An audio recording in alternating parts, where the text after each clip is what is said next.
I think it was spectacular, actually. Yeah, it was awesome. The rain was a little bit of a dampener at the beginning, and then it didn't actually matter in the end. Because everyone was soaked. The location here is actually perfect for this kind of an event. It's very sheltered, so even when you do have high wind, there's not a lot of wave action.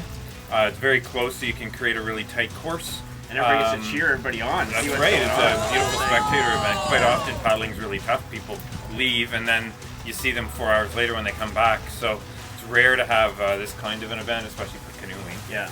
So we were really pleased with it, and everyone seemed to have a great time. The spirits were up, music was going, people were cheering, and lots of racing. So people were like back-to-back heats, and as long as people are moving and keeping going and there's no stopping, everyone's happy. Tomorrow's event is more of a traditional event.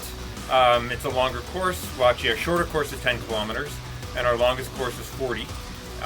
So it's a very much of a traditional marathon event. It starts here at Algonquin Outfitters, and it travels out into Oxtongue Lake. It will go upriver on the Oxtongue River to the base of Ragged Falls, in which they'll make a buoy turn. And they'll come back through, and they'll pass the start line, and then they'll make their way up to the end of Oxtongue. They'll pass through, and then they'll return back to the finish line for the 10 kilometers. And for the 40s, they'll keep going. They'll have a time to resupply, so support teams can hang out on the deck. And again, another really great opportunity for a marathon event for spectators, where they'll be able to see their boats at least 8 times. And there's a couple locations where they could run up to, there's some cheering locations on Oxtongue River. And then new this year, Rob designed a new category. I'll let you talk about that. Oh, this tri-paddle.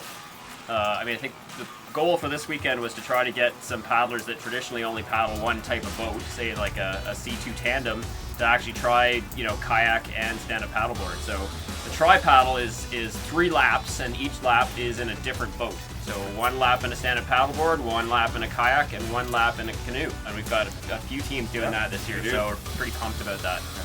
We try to keep things interesting for everybody, for ourselves even, and also for the paddlers, something new to experience. So it's not just the same old race over and over.